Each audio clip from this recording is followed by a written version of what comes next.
वट पौर्णिमा तो दिवस प्रत्येक सुवासिनी आपल्या पतीच्या दीर्घायुष्यासाठी 7 जन्मांच्या साथीसाठी उपवास करते, वडाची पूजा करते.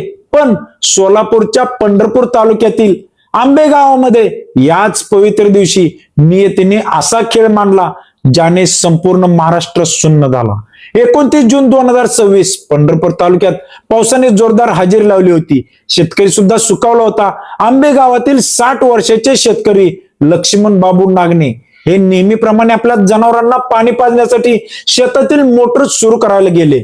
पण त्यांना काय माहित होतं की तिथे त्यांचा मृत्यू आधीच वाट पाहत उभा होता. मोटर सुरू करत असतानाच त्यांना विजेचा प्रचंड तीव्र झटका बसला.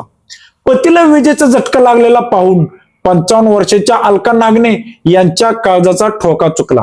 आजूबाजूला दुसरं कोणीच नव्हतं.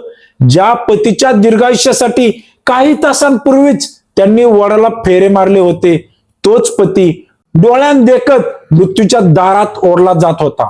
अलका यांनी स्वतःच्या जीवाची पर्वा न करता पतीला वाचवण्यासाठी धाव घेतली. पण दुर्दैव त्या माऊलीलाही विजेच्या त्या काळरूपी झटक्याने आपल्या विळक्यात ओढून घेतलं. दोघांनाही तातडीने पंढरपूर जिल्हा उपरुग्णालयात दाखल करण्यात आले. नातेवाईक गावकरी प्रार्थना करत होते की कोणताही चमत्कार हो आणि हे दाम्पत्य सुखरूप बाहेर येऊ.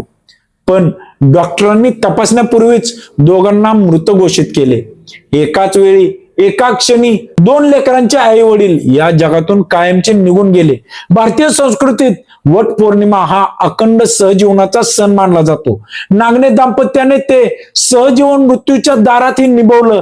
पतीला वाचवताना पत्नीलाही आपला प्राण सोडावा लागला. या दुर्दैवी घटनेमुळे संपूर्ण आंबे गावावरती शोककळा पसरले असून यंदा गावात वट पौर्णिमेचा सणही साजरा झाला नाही. नागणे दाम्पत्याच्या या पवित्र प्रेमाला आणि माऊलींच्या त्या त्यागाला आमचा कोटी कोटी प्रणाम.